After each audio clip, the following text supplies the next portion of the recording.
Israeli सेना जब Gaza में घुसी थी तो उस वक्त हमास ने साफ कह दिया था कि वो गाजा को आईडीएफ का कब्रिस्तान बना देगा और हकीकत में हुआ भी कुछ ऐसा ही।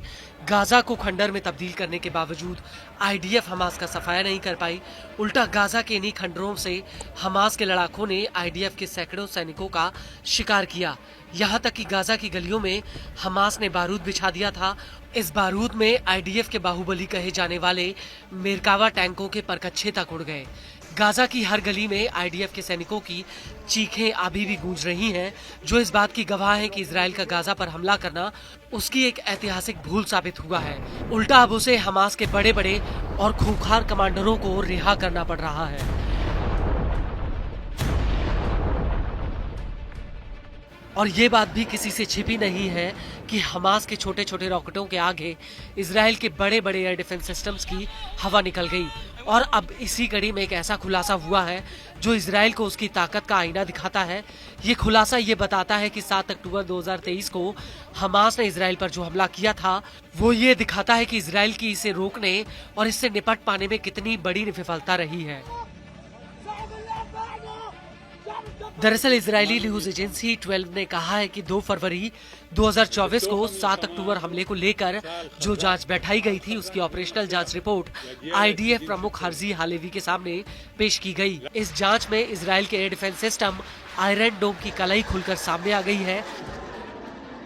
इस रिपोर्ट से ये बात तो साफ हो चुकी है कि 7 अक्टूबर 2023 को हमास के हमले के दौरान आयरन डोम पूरी तरह से विफल हो गया था। इजरायली न्यूज एजेंसी के मुताबिक उस वक्त आयरन डोम और रूटीन ऑपरेशनल मोड पर था और इसी दौरान हमास ने थोक के भाव इजराइल के ऊपर रॉकेटों की बरसात की थी, जिनके आगे आयरन डोम हाफने लगा था।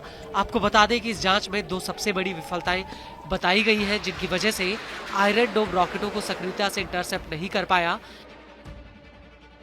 जांच के मुताबिक हमास के हमले की शुरुआती मिनटों में आयरन डोम की बैटरियां काम नहीं कर रही थी। हालांकि ऐसा क्यों हुआ इस बारे में जांच में कुछ नहीं कहा गया है।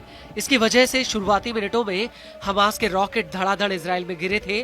दूसरी सबसे बड़ी वजह यह रही कि गाजा से सैकड़ों लड़ाके इजराइल में घुस रहे थे और ऐसे हालातों में आयरन डोम की बैटरियों को दोबारा से लोडिंग करना बहुत मुश्किल था, जिसकी वजह से आयरन डोम हमास के रॉकेटों के आगे पूरी तरह से फेल हो गया। इजरायली न्यूज एजेंसी के मुताबिक हमास इजराइल पर इतना बड़ा हमला करने वाला है, इसकी जानकारी खुद मोसाद को नहीं थी और अचानक हुए हमले में इजराइल का एयर डिफेंस सिस्टम बिल्कुल भी तैयार नहीं था। न्यूज एजेंसी के मुताबिक हमले के पहले घंटे में हमास ने इजराइल की तरफ 3700 रॉकेट फायर किए थे और इनमें से 1014 रॉकेट सिर्फ 20 मिनटों के भीतर फायर किए गए। और जैसे जैसे समय आगे बढ़ता गया वैसे वैसे आयरन डोम की बैटरियां खत्म होती गई, जिसकी वजह से आयरन डोम की मिसाइलों को हवा में मार गिराने की ताकत भी कम होती गई।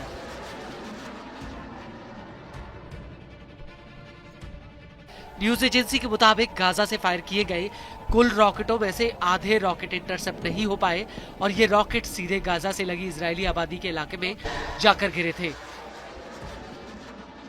आपको बता दें कि इस रिपोर्ट में यह भी कहा गया है कि भविष्य में इस तरह के हमलों से बचने के लिए इजराइल को आयरन डोम की बैटरियों की संख्या सामान्य दिनों में बढ़ानी होगी, जिससे हमला होने की स्थिति में निपटा जा सके।